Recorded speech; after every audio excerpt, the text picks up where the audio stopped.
таваллуди Тоҷикистону ҷаҳонро аз студияи марказии радио Озодӣ пешниҳоди шумо азон мекунем. Ман Шаълои Гулхоҷа дар хидмати шумо ҳастам. Салом. Нахуст муруре хоҳем дошт ба сархати мавзӯи барномаи имрӯз 28 январ. аз кормандони муассисаҳои олӣ то шаҳрвандони хориҷӣ доистони кулли Тоҷикистон шумораи боздоштшудаҳоро дар парвандаи Ихвон-ул-Муслимин эълон дошт. зиёда аз 20 нафар аз макотиботи олӣ ҳаст. Тирин нохалаф навзодеро дар вилояти Фориёб аз ду пой маҳрум намуд. Хешовандон мегӯянд ин тифлро сарпарастӣ хоҳанд кард. модар, падар, хоҳар, бародар, тағо ва хоҳарони дугонӣ 6 узви оилаи 8 нафарӣ ҳалок шуданд. ва ҳамсари Хайриддини Абдулло, як рӯҳонии тоҷик мегӯяд, тавонист бо шавҳари дастгиршудааш дар боздоштгоҳ мулоқот кунад. мақомоти тоҷик талош доранд ду мубаллиғи асосии Доиш аз Тоҷикистон ба ватани сир дод шаванд. Парвиз Саидраҳмонов ва Тоҷиддин Назаров, маъруф бо лақабҳои Абу Довуду Усомаи Норакиро дар зиндонҳои Сурия нигоҳ медоранд. Дар доистони кулли Тоҷикистон имрӯз земни нишасти хабарӣ гуфтанд умедворанд ин ду нафар рӯзҳои наздик ба кишвар оварда мешаванд. дар ин нишаст доистони кул аз ҷумла дар бораи боздоштҳои ахири марбут бо гумони узвият дар созмони мамнӯи Ихвон-ул-Муслимин маълумот дод. ҷузъиётро дар гузориши Саривнози Рӯҳулло ва Амриддин Олимов мебинем. ташкилоти террористии мазкур Юсуф Раҳмон, додситони кулли Тоҷикистон, зимни нишасти хабарӣ гуфт, ки то кунун 113 нафар барои пайравӣ аз гурӯҳи мамнӯи Ихвон-ал-Муслимин боздошт шуданд. онҳоро аз аввали ҳамин моҳ дастгир карданд ва бори аввал ин хабарро расман шарҳ медиҳанд. як нафар аз мақомоти иҷроияи ноҳияи шаҳри Исфара аст ба ҷавобгарӣ ҷиноятӣ кашида шудааст. хоб зиёда аз 20 нафар аз макотиботи олӣ ҳаст. додситони кул ҳамзамон сарусадоҳо дар бораи боздошти як корманди дастгоҳи президент ва як корманди вазорати тандурустиро ки гӯё барои узвият дар ин гурӯҳ боздошт шуданд рад кард. ва дута шаҳрванди дигар барои даст доштан дар ин ҷиноят муайян карда шуданд аз ҳисоби шаҳрвандони хориҷӣ. ва мо ҷиҳати дастгир кардани он чораҳои дахилдор андешта истодаем. чанд манбаъ дар мақомоти интизомӣ қаблан ба радиои Озодӣ гуфта буданд, ки як шабакаи аъзои ин созмони мамнӯъро дар кишвар ошкор карданд. соли 2016 чанд имом-хатиб дар вилояти Суғд бо гуноҳи узвият дар ин созмон ба зиндон маҳкум шуданд. ҳамчунин дар нишасти додситони кул гуфта шуд, ин мақомот талош доранд ду ҷангҷӯи тоҷик, Парвиз Саидраҳмонови 30 сола маъруф бо Абу Довуд ва Тоҷиддин Назаров бо номи Абу Усомаи Норакиро ба кишвар истирдод кунанд. барои бадҷоҳии Тоҷикистон овардани ҳалақаи як қисм корҳо ба шуморо зинда шудааст ва мо умедворем, ки ин масъала ҳал шуда меяд ва узои наздик ба ҷумҳурии Тоҷикистон меяд. мавзӯи дигаре ки байни хабарнигорон ва мақомоти додситонӣ ба баҳс кашида шуд, пӯшида мондани иттилои кофӣ дар бораи ҳамла ба дидбонгоҳи марзии Ишқобод буд. баъд аз пошории хабарнигорон, додситони кул танҳо як рақами навро ба забон овард. 20 нафар мо дастгир кардагем вобаста ба ҳуҷум ба Ишқобод. оное ки мусоидат кардагиянд, оное ки бо ҳар восита ҳамкорӣ кардагиянд, иштирокчиҳои бевосита, не мо оное ки мусоидат кардагиянд, оно ҳам ошкор карда шудагиянд, мо ҷавобгар кардагем. хоб тафтишот идома дорад, мумкин боз мо ошкор карда ба ҷавобгарӣ ҷиноятӣ кашем. ҳамла ба ин дидбонгоҳ шаби 6 ноябри соли 2019 иттифоқ афтод. мақомот гуфтанд, ҳамла кори ҷангҷӯёни гурӯҳи даҳшатафкани Давлати Исломӣ аст ва ба иттилои расмӣ онҳо аз ноҳияи қалъаи Золи Афғонистон омаданд. наздикони Хайриддини Абдулло, як рӯҳонии тоҷик, иддао доранд, ки ӯ зери шиканҷа иттиҳоми ифротгароиро бардошт гирифтааст. ин рӯҳонӣ як моҳ мешавад дар боздошт аст. Каромат Шарипов, фаъоли ҳуқуқи муҳоҷирон, дархост додааст дар қазияи додгоҳии Хайриддини Абдулло ба ҳайси ҳомии ҳуқуқи ҷамъиятӣ ширкат варзад. Зарангези Наврӯзшов ва Тахмина Ҳакимова дар ин бора гузориш медиҳанд. 22 январ ман шавҳари худамро дидам. Он кас ман ба гуфтанд, ки Парвина, ту ту бовар накун ки дар он баёнот ки ман навистагӣ вай суханҳои ман не, манро маҷбур кардан таҳти фишор ман ин суханҳоро навиштам. این زن همسری خیریدین عبدالله روحانی 35 ساله تاجیک است که با اتهام افراطگرایی بازداشت شد. او از نخستین دیدار و ملاقات با شوهرش در بازداشتگاه نقل میکند. پروینه میگوید شوهرش شکنجه شده است. вайҳо манро заданд, гуфтанд маҷбур карданд ки ман ҳамин суханҳои вайҳоро нависам. шумо бовар накунед, ман шавҳари худамро бисёр нағз медонам, бисёр хуб медонам ки он кас ҳеҷ вақт ба ин кор даст намезаданд.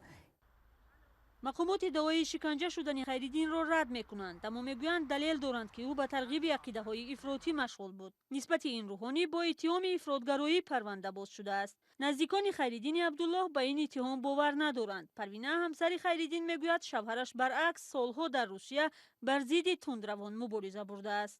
3 бор шавҳари ман 3 бор покушение шудагӣ аз тарафи ҳамин террористҳо. фақат занг зада мегуфтанд ки мо зану фарзанди туро мекушем, сарашонро мебурем. ман барои ҳавай ба Федератсияи Россия аз соли ки мо хонадор шудем, соли 2016 ман дигар нарафтам. خیریدین عبدالله که در سنت‌ها داستکف است با فعالیت‌های علمی و مذهبی خود مشهور است. او تحصیل کرده ایران بوده در روسیه کار و زندگی می‌کرد. این روحانی روز 28 دکبر ضمن بازگشت از روسیه به تاجیکستان بازداشت شد. کرامت شریپов حامی حقوق مهاجران در یک نامه به عنوان وکالتدار حقوق انسان در تاجیکستان خواسته است برایش اجازه دهند در قضیه دادگاهی خیریدین چون یک حمایتگر جمعیتی شرکت و نظارت کند.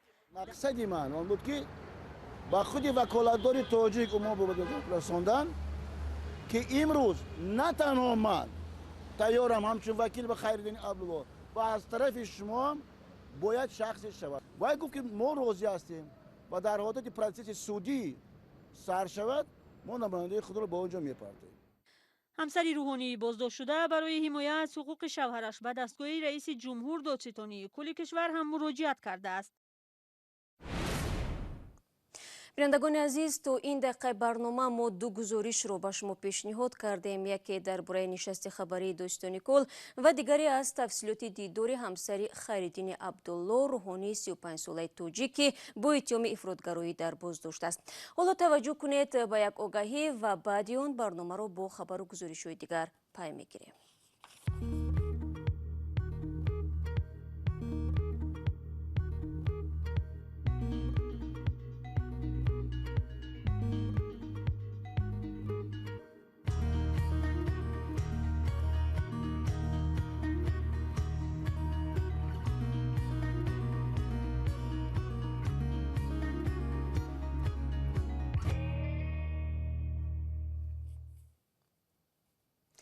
ساکنان ولایت غزنی میگویند باور ندارند که هواپیمای نظامی سقوط کرده امریکا را جنگجوی طالب سرنگون کرده باشند.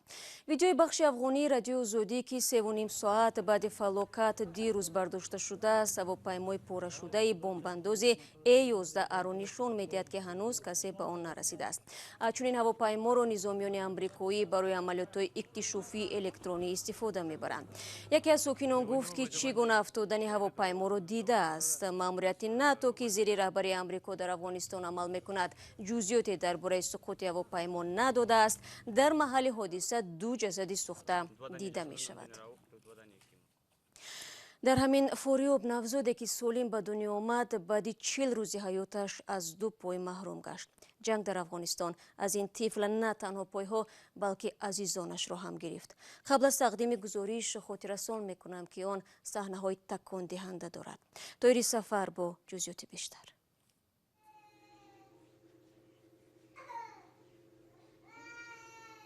اسمای نوزاد در یک تیراندازی از هر 2 پایش محروم شد. تقریبا 40 روز است. مادر و خواهرانش هم در حمله در ولایت فاریاب جان دادند. اسما را اینجا در شفاخانه ولایت جوزجان معالجه میکنند. خواهر بزرگش زخمی شد ولی زنده ماند. بله هر 2 پایش خط است.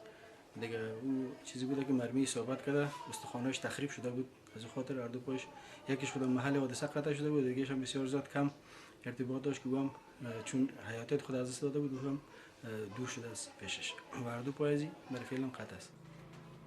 خویشاوندانش میگویند که طفل را بزرگ میکنند. модар, падар, хоҳар, бародар, тағо ва хоҳарони дугонӣ 6 узви оилаи 8 нафарӣ ҳалок шуданд. Асмо ва хоҳари дигараш захмӣ шуд. намедонем онҳоро ки кушт. Сабабашро ҳам намедонем. воқеа дар минтақаи зери дасти толибон. мақомоти расмӣ толибонро масъули ҳамла номиданд. толибон гуфтанд ки даст надоранд. ба гуфтаи фаъолони мадании вилоят дар 12 моҳи гузашта дар ҷангҳои форёб 90 кӯдак кушта шуданд. бармегардем ба Тоҷикистон. То интихоботи парлумонӣ дар Тоҷикистон беш аз 1 моҳи дигар мондааст ва номзадии наздик ба 140 нафар пешбарӣ шудааст. ҳоло дар ҷомеа пешниҳодҳои садо медиҳанд ки барои таъмини шаффофият ва ҷилавгирӣ аз қонуншиканӣ дар марказҳои райдиҳӣ дурбинҳои назоратӣ гузошта шавад. аммо ба гуфтаи масъулони комиссияи марказии интихоботи Тоҷикистон чунин кор ба раванди интихобот халал мерасонад. гузориш дар ин бора аз настоящее время аст. мақомоти комиссиони марказии интихоботи Тоҷикистон баринанд ки насби дурбин ва истифода аз телефони ҳамроҳ дар нуқтаҳои райдиҳӣ аз як сӯ барои таъмини шаффофият хуб аст. айни замон ба қавли онҳо метавонад ба ҷараёни райдиҳӣ халал расонад. ин мавзӯъ ҳоло баррасӣ мешавад ва эҳтимол аст ки аксу наворгирӣ тавассути телефон ба ҷуз аз хабарнигорон барои дигарон манъ шавад. озодии фазои интихобот ҳам дар кор аст. охир масалан шумо мегӯед ки ман писарам мехоҳам расмаша гирам, хуб бошад, лекин унҷа масалан манам дар даруни унҷа ҳастам, ин кас ҳам ҳастам, ин кас ҳам ҳастам, ино оё мехоҳанд ки расмашон бошад дар ҳамунҷа, касе расмашонро бардорад, ҳамтун нест? инам як нав фишор ба ҳамон одамо аст. бархе аз номзадҳо бар ин фикранд ки насби камера барои номзадҳое ки нозирони зиёд надоранд муҳим аст. ҳар як номзад имкони дар ҳар участкан мондани як нафари боэътимоди хича надорад, чун бубинӣ агар дар як ҳавза шояд ҳудуди 100-150 участка мавҷуд аст ки ҳар кас ҳам масалан наметавонад дар ҳар як участка як одами боварӣ нокша бимонад то он тобегоҳ назорат бикунад ва вақти масалан овозшуморӣ ҳам ҳар кас масалан қудрат надорад ки дар ҳар участка одамша бимонад. номзадҳо ба мақоми вакилӣ барои насби камера ё ба роҳ мондани сабту пахши зинда аз ҷараёни овоздиҳӣ пойфишорӣ намекунанд.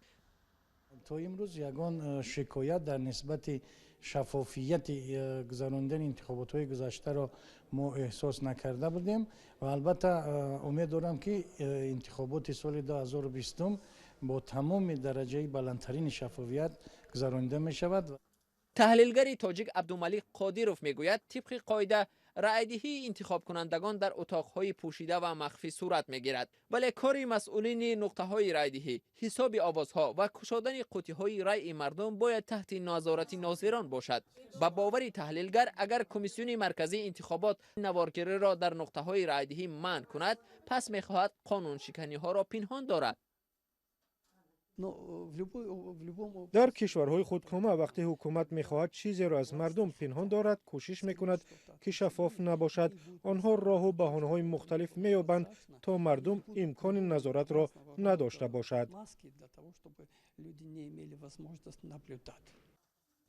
таҳлилгарон ва корбарони шабакаҳои иҷтимоӣ мегӯянд насби дурбини назоратӣ тақаллуб дар марказҳои овоздиҳиро камтар хоҳад кард. аммо бархе аз дигар коршиносон чандон бовар надоранд ки насби камера тавонад дар натиҷаҳои интихобот таъсири зиёд гузорад. дар Тоҷикистон нуқтаҳои овоздиҳӣ аксаран дар мактаб ва дигар муассисаҳои давлатӣ ташкил мешавад. дар бархе аз ин идораҳо барои амният дурбинҳо насб шуданд, аммо мақомоти интихоботӣ мегӯянд онҳо ҳаққи истифодаи сабти ин дурбинҳоро надоранд ва шояд рӯзи интихобот сабти камераҳо қатъ шавад.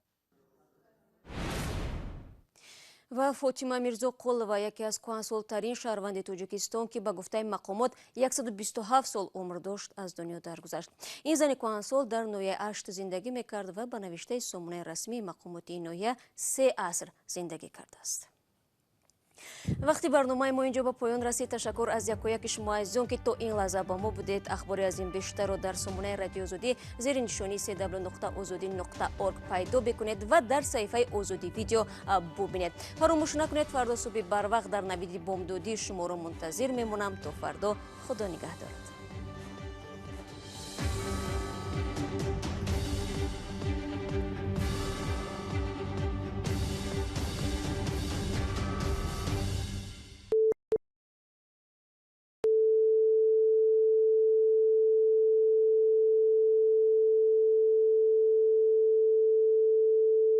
This is Radio Free Europe, Radio Liberty, Praha.